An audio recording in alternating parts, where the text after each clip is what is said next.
Is the iconic 86 Fleer Michael Jordan rookie card a bad buy right now? And we're talking about all grades. Stick around. Let's dissect this.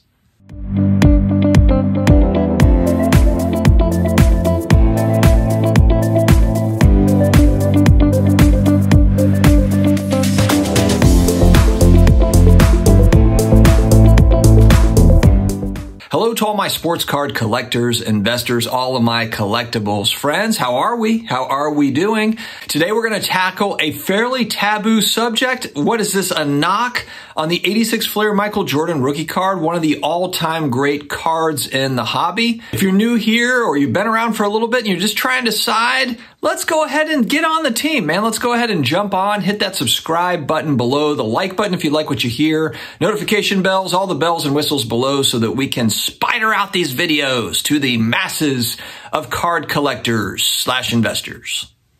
For card collectors and basketball collectors, Michael Jordan is really kind of the mecca. He is the all-timer. He is the GOAT. I know some people are going to throw out LeBron and blah, blah, blah, and whatever, and they're wrong, but that's okay. Michael Jordan is the man. He's got the iconic 86 Fleer rookie card. The sticker rookie is cool too. He's got a bunch of 90s inserts that people like. There's all sorts of different options, and I'm pretty sure he's the most graded player at PSA ever. Michael Jordan. He has a lot of graded cards. But the one thing about that 1986 Fleer set is that it was not short printed. They actually did print a fair amount of this. And I was on Instagram this morning, and I don't know how to pronounce this. It's a big time seller in the hobby. OTIA Sports, Otaya. I'm not really sure. I just recognize they're big auctioneer type place. But the guy, and I actually thought that these were reprints on the Instagram, I'm showing my age. On the Instagram, he's basically showing what might be like 40 Michael Jordan rookie cards, all raw. And I thought they were all reprints because there's a ton of these reprinted 86 Fleer cards. And it looked to me, like reading the comments, that these were real Michael Jordan rookie cards that he has kept raw. And he said that he's also got a bunch of graded copies as well. But when we go back to the 80s, the 80s sets, those were, again, and whether we're talking about 86 Fleer basketball or football, baseball, this is kind of on the fringe of junk wax era where, there was no shortage of this particular product. They did print a lot of this stuff. And so there's always that risk, especially when you're buying high end, is, you just don't know how much supply is out there. When I saw this IG post, it was just kind of shocking to see 30, 40 MJ rookie cards that are still raw, and they were not beat up. They looked good. They looked like they were in very good condition. That's why I thought that they were reprints. But this is that question mark of supply that's always out there. And we kind of talk about this. Obviously, supply demand is always just kind of a moving target when it comes to sports cards, because you can sort of get a handle on supply a little bit, but then you've got the float, basically like what is actually being sold, what is sitting in collections, and then what happens when a lot of supply of a particular card hits the market. And of course, what does that do to prices? It brings the prices down. And the Michael Jordan rookie card is an example of this. There's all sorts of talk about, what was it, a year ago, 18 months ago, there was two sales. I believe it was two sales. PSA 10 MJ rookies went for as high as $750,000. And a lot of people today point to, now they're sitting at $200,000, $250,000, $300,000. And of course, if you just go back a couple of years, 3 years to 2019, these are a fraction of the cost. These are $30,000, $35,000, $40,000 cards in a PSA 10. There's about 318, 320 PSA 10s, and there has not really been much movement as far as the pop report goes for Michael Jordan PSA 10s, that 86 Fleer rookie card, because I've been following it. A lot of hobbyists follow it, and it hasn't really changed. It might not at all have changed over the last year, maybe one or two here or there, but has it changed for other grades? And that's something we're going to look at. I've got some data in front of me here that I'm just going to take a look at. And for PSA 9s, you're looking at about a $24,000, $25,000 card currently, recent sales, so probably anywhere from $22,000 to $25,000. A year ago, April of 2021, there was 2,782 of these on the Pop Report and a PSA 9. So not an overly rare card. Of course, the demand is high for this card, and that's what keeps the price up on it. But there's almost 3,000 of these. Now there's 2,855. Not a massive difference, but there's another, 80 copies or so that have been added into the market. Now, maybe they're all in collections. Maybe they're not all for sale. I do think that a lot of these are in collections and being held, because I think if you had 1,000 of these on eBay, they wouldn't be $20,000 to $25,000 at any given time. There's a lot of these that are being held in collections, in my opinion. Now, when we move down to PSA 8, Pop Report jumps big time. Bigly? I'm making up words. Big time.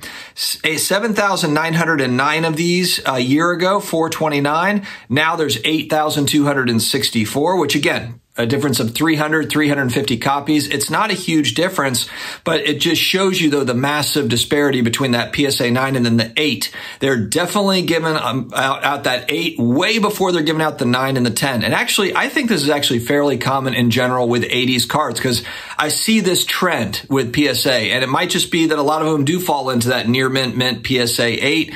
And, I see this on one example, and this is an older card, 80 Topps Ricky Henderson rookie card, is exactly the same way. PSA 10s, very few of them. PSA 9s, there's more, but not many. But it's still, up that price point a little bit. And then PSA 8s, there's like 8,000 of them, and I can get one for about $250, which I actually do plan on doing. It's not a scarce card, but I like the fact that I can get a high-ish grade PSA 8 of a 1980 card, about 40 years old, and it's a couple $100. It's actually maybe like $300, but still Ricky Henderson, one of those guys I've been targeting that I want to get into, and I just want to have one of his rookie cards. It's one of those iconic cards. PSA 8 still sit at about $8,000. And again, if we go back 2-3 years, this is a $1,200 card, $1,000, $1,200 card all day. PSA 7s. Now, these are still sitting at about $6,000. So it's not a whole lot of difference in price between the 7 and the 8. A year ago, 3,545 of these on the Pop Report for PSA, 3,897.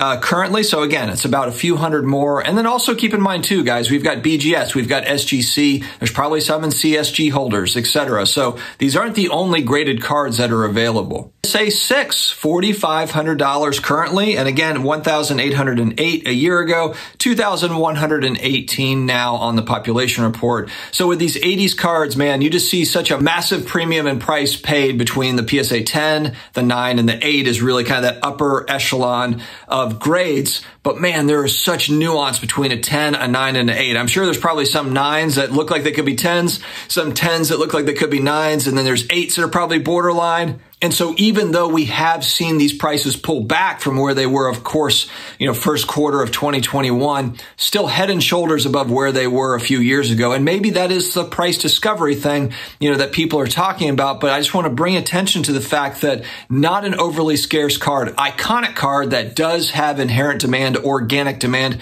greatest player of all time. It's just an iconic card. I've got a painting of it. It's incredible. I definitely want to have one, but I kind of just question, should I get into a PSA 3, a 4, or 5, or should I just hold steady and just kind of see what this stuff looks like? And I'm not even talking about this Jordan rookie card. I'm talking about a lot of these 80s cards in general, because I love the 80s. I grew up in the 80s and 90s. I love a lot of the 80s football, a lot of the 80s basketball, and the 80s baseball as well. It's nostalgia for me. But, I think we've still got to see what's going to come out of collections to get graded. I still think there's a lot of raw stuff out there as shown by Otia Sports, Otia. Anyway, as shown by him, and this is one person, how many more Jordan rookie cards are just hanging out there that really haven't been graded? And that goes for, John Elway rookies, Dan Marino rookies, whatever that card is, where you've got just a huge premium that is being paid right now. And I get it. It's pulled back from where it was, but it's still a pretty massive premium. So anyway, let me know your thoughts on this, guys. The Michael Jordan rookie card. And I know some of you are going to say, you're nuts. This is the best card in the hobby. hobby other than the 52 mantle. And that's totally fine. I agree. I love the card. But is it, for me personally, somebody that does want one, do I want to go ahead and move some funds around and get one now? Or is it something where maybe I want to look at it in a few years and see where we're at? Anyway, let me know your thoughts in the comments. I appreciate you hanging in here with me. Stay healthy, stay awesome, and I will talk to you again later.